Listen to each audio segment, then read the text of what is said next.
Experience the care of Narayana Health. सा सनि धनि सनि धनि सनि धानि सा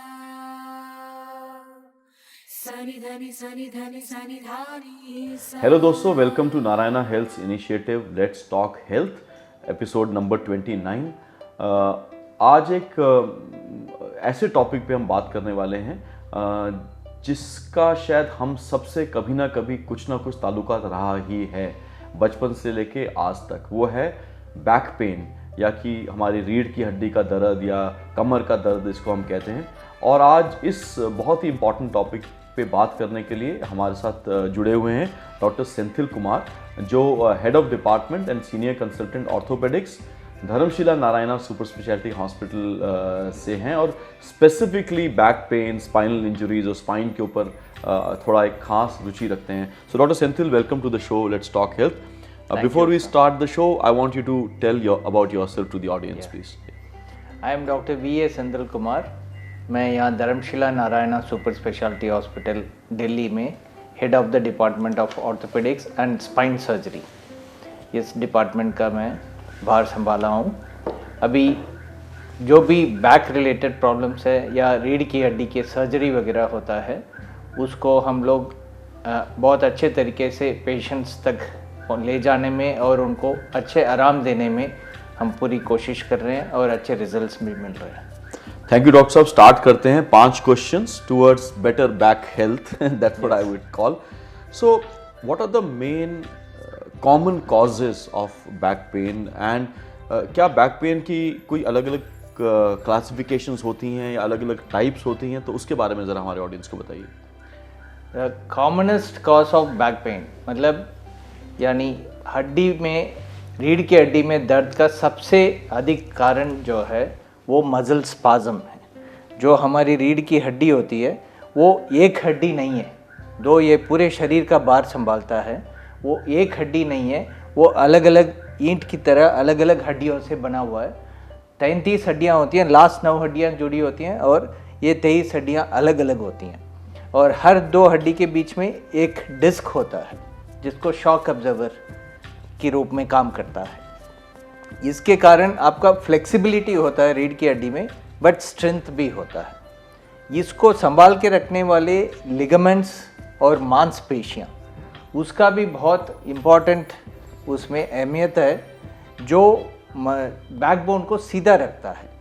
अब वो मसल्स कभी कभी जकड़ जाते हैं, स्पाज्म जो बोलते हैं, वही सबसे अधिक कारण होता है बैक पेन के लिए, जो अक्यूट बैक पेन जो कहते हैं। जो आप पूछ रहे हैं what are the different types of back pain, वो बैक पेन अगर कोई चोट के वजह से हो जाता है तो वो ट्रॉमेटिक बैक पेन कहते हैं, जिसमें ये रीढ़ की हड्डी में कोई फ्रैक्चर हो जाना, या जैसे मसल्स जकड़ जाते हैं, जो कॉमनेस्ट टाइप मैंने बताया। आमतौर पे जो बैक पेन होता है वो यूजुअली यंग एज में भी और ओल्ड एज में भी, वो that is due to muscle spasm. इसके अलावा थर्ड टाइप जो होता है उसमें डीजेनरेटिव डिजीज़ कहते हैं। डीजेनरेटिव डिजीज़ मतलब ये हड्डियाँ आपस में ऐसे रखा हुआ है, वो आगे पीछे वो मूवमेंट्स होता रहता है, तो वो घिस जाने से जो होता है उसको बोलते हैं डीजेनरेटिव बैक पेन, जिसका आम तौर पे हम बोलते हैं लंबर स्पॉन्डिलाइटिस, लंबर स्पॉन्डिलोसिस या सर्वाइकल स्पॉन्डिलोसिस, ये सब जो है वो डीजेनरेटिव बैक पेन होता है। उसके अलावा ये इन्फेक्शन से भी दर्द हो सकता है, वो बहुत सीरियस मैटर है। अगर आपको 6 हफ्ते से ज़्यादा बैक पेन हो रहा है, उसको नज़रअंदाज नहीं करना चाहिए, उसको आपको इमीडिएटली स्टेप लेना चाहिए, डॉक्टर के पास आपको पहुंचना चाहिए। लास्ट है बट नॉट द लीस्ट, वो ट्यूमर। अगर कोई बैकबोन रिलेटेड कुछ ट्यूमर वगैरह होता है तो उससे भी बैक पेन हो सकता है, बट वो लेस कॉमन। डॉक्टर साहब, मुझे याद है, मेरा छोटा भाई है, एक बार शायद किसी जगह पिकनिक पे गए, पहाड़ चढ़ते हुए ही हैड थोड़ा सा कुछ प्रॉब्लम हो गया। उसके बाद में कई सालों तक उसको कहीं एक्यूट पेन रहा, मतलब it was very bad. So back pain can be very very, बहुत ज़्यादा हो सकता है। समटाइम्स बैक पेन जो है, अगर स्लिप डिस्क हो गया, आप सब ने सुना होगा, slip disc is a common problem. अगर डिस्क मैंने अभी बताया था कि हर दो हड्डी के बीच में, ब्रिक्स के बीच में जो एक शॉक अब्जॉर्बर है उसको डिस्क कहते हैं। वो डिस्क अगर अपनी जगह से खिसक गया या हिल गया तो वो उसके पास से जो नर्व्स जाते हैं उसको प्रेस करता है, तो वो पेन करता है, सीवियर पेन। उसी को स्लिप डिस्क कहते हैं और slip disc related nerve root pain कहते हैं। बट अगर चोट वोट जैसे आप कह रहे हैं, कहीं उसको हो सकता है चोट भी लगी हो, उसके वजह से भी कुछ बोन रिलेटेड प्रॉब्लम या लिगामेंट रिलेटेड प्रॉब्लम भी हो सकता है।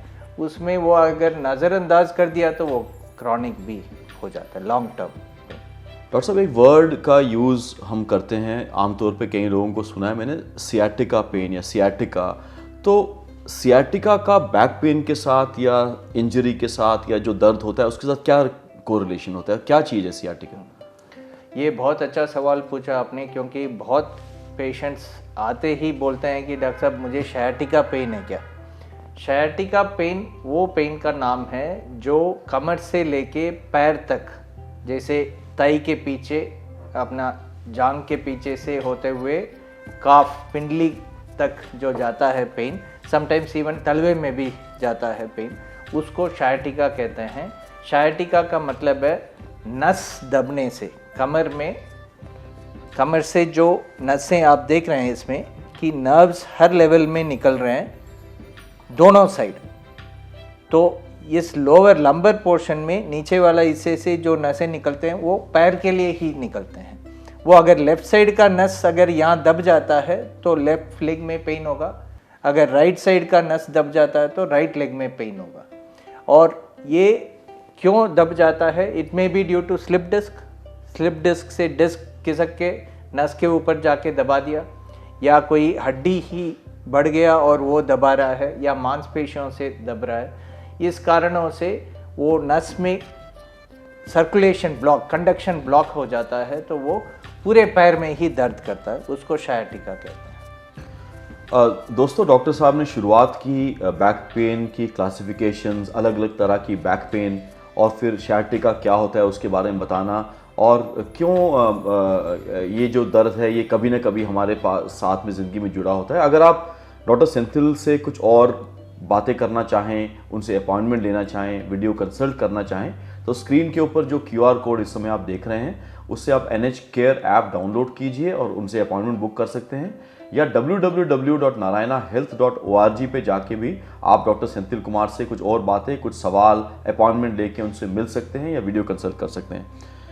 डॉक्टर साहब, अब हम क्योर की तरफ चलते हैं, या उसको क्या किया जाए एक बार बैक। तो लेट अस से किसी को बैक पेन है, तो मैं आपको ये रिक्वेस्ट करूँगा कि आप पहले तो दवाइयों के बगैर क्या करना चाहिए उस स्टेज पे, उसके बाद में दवाइयाँ कौन सी होती हैं, और फिर उसके बाद में सर्जरी कौन सी होती है, और बाद में अगले क्वेश्चन में हम सर्जरी के बारे में कुछ ज़्यादा बात करेंगे। लेकिन ये जो एक ट्रीटमेंट का एक दौर है, ये कैसे शुरू होता है कि दवाइयाँ ना खाएं, क्या उससे कुछ क्योर हो सकता है, फिर अगर नहीं तो दवाइयाँ कौन सी खाएं, और क्या होता है और कैसे आप उसको ट्रीट करते हैं? ये बहुत अहम सवाल है, क्योंकि आजकल बहुत सारे लोग बैक पेन से जूझ रहे हैं, और ये देखा गया है कि आजकल यंगस्टर्स भी काफ़ी बैक पेन से पीड़ित हो रहे हैं। अब हमने देखा है कि ये कोविड टाइम में वर्क फ्रॉम होम बहुत कॉमन सिद्धांत हो गया कि आप घर से ही काम करिए। अब कम से कम पहले ऑफिस में जाके काम करते थे तो प्रॉपर टेबल चेयर में बैठ के काम करते थे। अब क्या हो रहा है कि घर में तो आप कहीं भी लेट के भी कर सकते हैं, you are on the computer all the time, और लैपटॉप ही है, लैपटॉप को भी बेड पे रख के उल्टा लेट के काम करना, या बहुत टेढ़े मेढ़े तरीके से बैठ के काम करना। Bad posture is the most important cause of back pain. इसको हम सबको समझना बहुत ज़रूरी है। जब इसको आपने समझ लिया और इसको ठीक करने लगे तो आपका बैक पेन से मुक्ति बहुत जल्दी मिल जाएगा। दूसरी चीज़, बैक पेन होने से भी प्रिवेंट करने का यही रास्ता है। आपको सीधा बैठना है, sit upright, sit straight, stand straight, walk straight. ये सिद्धांत आप अपने लाइफ में बनाइए। आपका पॉस्चर से आपका इवन पर्सनालिटी भी अच्छा लगेगा। आप अगर झुक के बैठे रहेंगे या बहुत टेढ़े मेढ़े तरीके से बैठे रहेंगे, बहुत लोग सोचते हैं यंगस्टर्स, मैं बहुत टेढ़ा ढीला होकर के बैठा हूँ और उससे मुझे रिलैक्सेशन मिल रहा है, वो एक्चुअली रिलैक्स नहीं कर रहे हैं, आप उल्टा बहुत ज़्यादा लोड दे रहे हैं आप रीढ़ की हड्डी के ऊपर, वो मसल्स वगैरह फटीग हो जाते हैं, फिर वो बैकबोन के ऊपर भी स्ट्रेस आने लगता है। तो ये posture correction is the most important thing. सीधा बैठना, सीधा चलना और सीधा खड़ा होना, ये आप फॉलो करेंगे तो आप बैक पेन से बच सकते हैं। पर जैसे मैंने बताया, अगर स्लिप डिस्क हो ही गया या स्लिप डिस्क आपका नर्व्स में प्रेशर करके शायटिका पेन भी हो रहा है, तो उसमें initially strict bed rest is one of the major part of the treatment. आगे नहीं झुकना है, वेट नहीं उठाना है, क्योंकि जैसे मैंने बताया ये शॉक ऑब्जर्वर्स है, तो शॉक ऑब्जर्वर को ज़्यादा स्ट्रेस पड़ेगा जब रीढ़ की हड्डी आगे बेंड होता है तो आगे नहीं झुकना, वेट नहीं उठाना, ये फॉलो करना है प्रिकॉशंस। शुरू में दर्द की दवाई और फिजियोथेरेपी ये सब हम एडवाइस करते हैं, और कुछ नर्व्स कंडक्शन इंप्रूव करने वाले मेडिकेशंस या नर्व्स को सूदन करने वाले मेडिकेशंस हम प्रिस्क्राइब करते हैं, जिससे भी आराम मिलता है। एंड ओनली इफ 6 वीक्स के बाद भी आपका पेन कंटिन्यू करता है तो then we may think of surgical treatment, otherwise वैसे इनिशियली ज़रूरत नहीं है। बट कुछ चीज़ें हैं जो मैं बताना चाहूँगा, मे बी नेक्स्ट क्वेश्चन में आप हो सकता है आप पूछेंगे हाँ, और डिटेल में, तब मैं आपको एक्सप्लेन करूँगा। तो डॉक्टर साहब आपने जैसे बताया correct posture is a very important thing, और बचपन से शायद ये अगर सही पोस्चर रहे तो एडल्टहुड में भी ज़्यादा प्रॉब्लम्स नहीं आएंगी। फिर आपने बताया बेड रेस्ट, आपने फिजियोथेरेपी के बारे में बताया। चलिए, अगर किसी एक टाइम पे आपको लगता है कि इन सब चीज़ों से अब नहीं फ़र्क पड़ने वाला, तो हम सर्जरी की तरफ अगर जाते हैं, तो सबसे पहले आप ये बताइए कौन सी ऐसी कंडीशंस होती हैं जिसमें अब सर्जरी इम्पॉर्टेंट हो जाती है, पहला क्वेश्चन।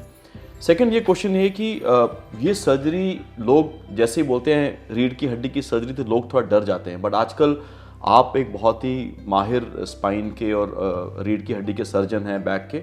सो आजकल मैंने सुना है सर्जरी बहुत सेफ़ हो गई है, अच्छी हो गई है। तो सर्जरी में होता क्या है, सर्जरी के बाद कितना टाइम लगता है रिक्यूपरेशन में, और क्या फिर लाइफ बिल्कुल नॉर्मल हो जाती है कि नहीं? तो एक अच्छी तरह से आप इस प्रोसेस को ज़रा एक समझाइए। सर्जरी जो है वी कैन से, जब कंजर्वेटिव ट्रीटमेंट मतलब रेस्ट, लाइफस्टाइल मॉडिफिकेशन, दवाइयाँ, फिजियोथेरेपी, ये सब से भी आराम नहीं आ रहा है, उस कंडीशन में सर्जरी एडवाइस करते हैं। और डिफरेंट जैसे टाइप्स ऑफ बैक पेन हमने डिस्कस किया, उसके हिसाब से भी ये वेरी करता है कि किस में सर्जरी जल्दी एडवाइस किया जाता है, किस में वेट करके भी कर सकते हैं।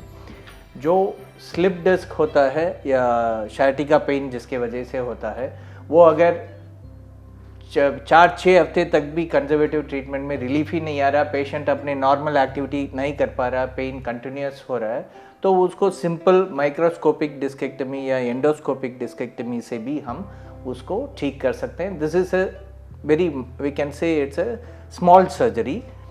अगर पेशेंट को समटाइम्स ये बोन ही आगे पीछे डिसबैलेंस हो जाता है, मैल अलाइन हो जाता है, जिसको बोलते हैं स्पॉन्डिलोलिस्थेसिस, ऐसे कंडीशंस में वो हड्डी को वापस अपने जगह पे लाके बिठा के स्क्रूज से फिक्स करते हैं। उसको भी हम MIS सर्जरी से करते हैं। MIS means minimally invasive spine fixation surgery. और उसके अलावा अगर इन्फेक्शन हो गया तो उसका ट्रीटमेंट जो है, समटाइम्स नर्व रूट कंप्रेशन से नर्व्स वीक हो गए, सपोज वो वीकनेस हो गया पैर में, पैर नहीं चल रहा है या एकदम से मतलब पैर सुन पड़ रहा है, उस तरह का कंडीशन में हम ज़्यादा दिन वेट करने के लिए नहीं बोलेंगे, क्योंकि वो और बढ़ता चला जाएगा। उसमें हमें जल्दी से ही डिकम्प्रेशन करना बहुत ज़रूरी है, मतलब नस के ऊपर से दबाव हटाना ज़रूरी है। उसमें सिर्फ डिकम्प्रेशन करें या फिक्स भी करें स्क्रूज रॉड से, वो प्रोसीजर उस कंडीशन के हिसाब से करना पड़ सकता है। और इसके अलावा लास्ट में जैसे बोला है कि ट्यूमर वगैरह है या फ्रैक्चर हो गया, फ्रैक्चर में भी अगर एक ब्रिक भी टूट गया तो पिलर का स्टेबिलिटी गड़बड़ा जाता है। उसमें हम जो है उसको पीछे से स्क्रूज रॉड से, यहाँ से स्क्रूज और रॉड्स ऊपर वाले और नीचे वाले वर्टेब्रे में डाल देते हैं, तो बीच वाला वर्टेब्रा टूटा हुआ तो भी उसको स्टेबिलिटी मिल जाता है।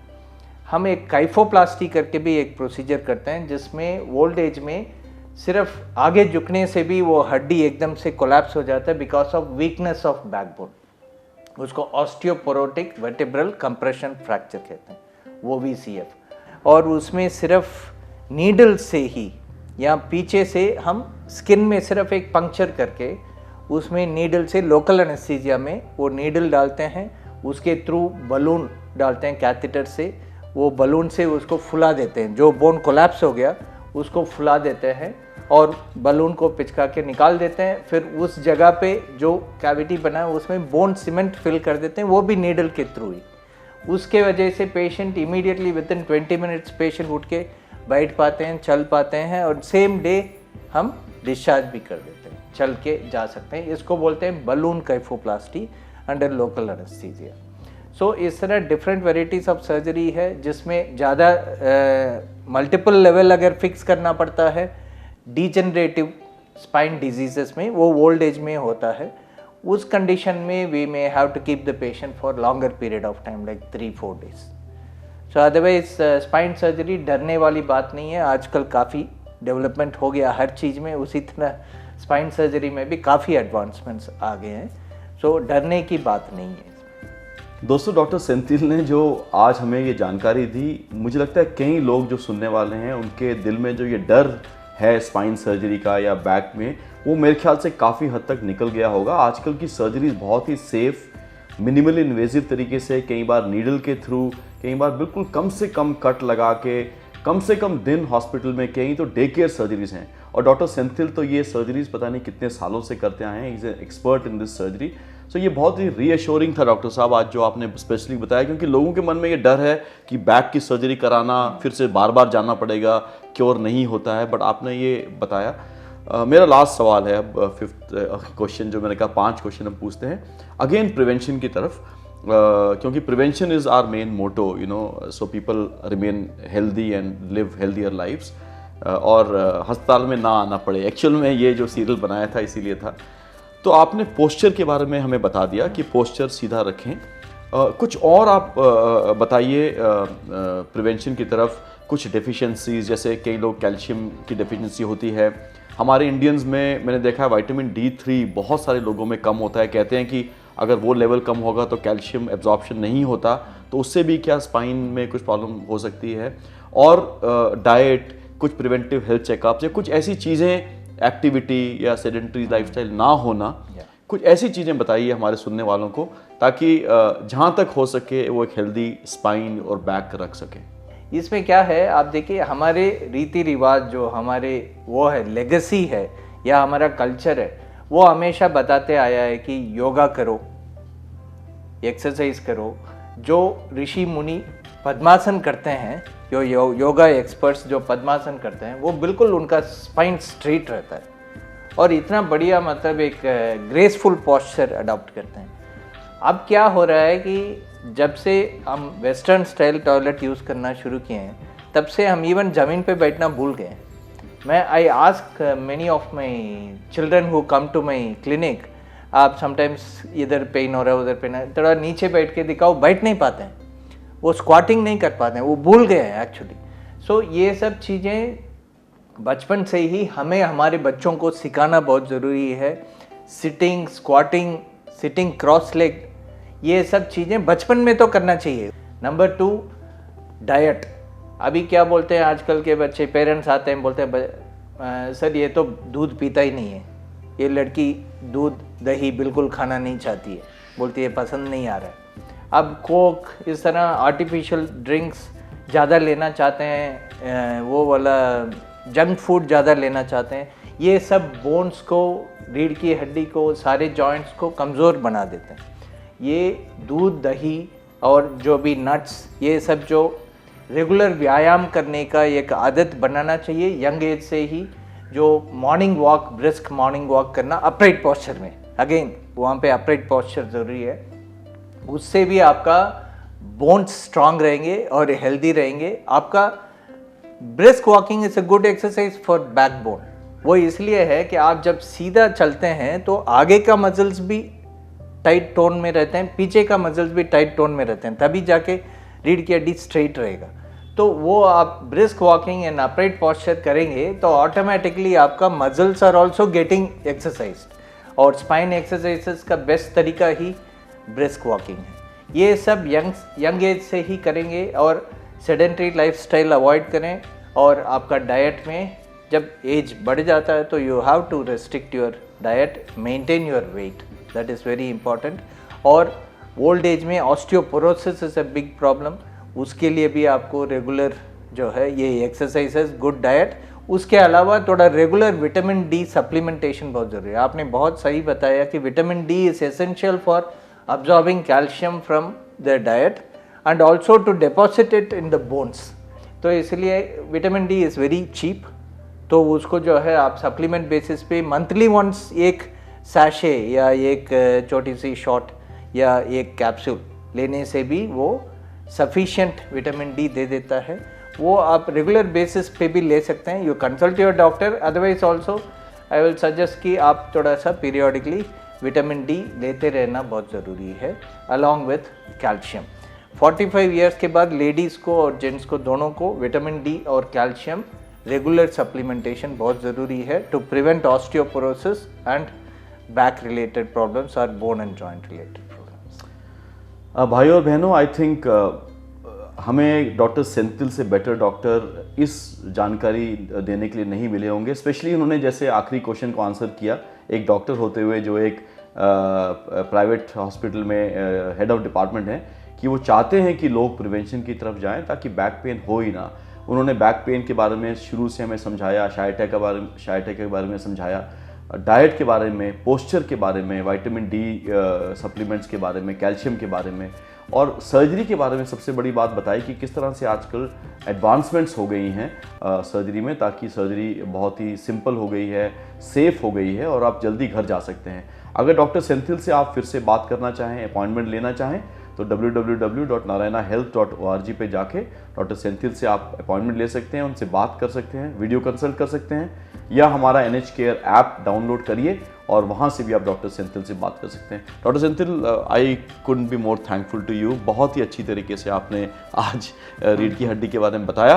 बहुत बहुत शुक्रिया हमारे साथ जुड़ने का। Thank you so much. Thank you दोस्तों for joining us. Thank you very much for the opportunity. Thank you.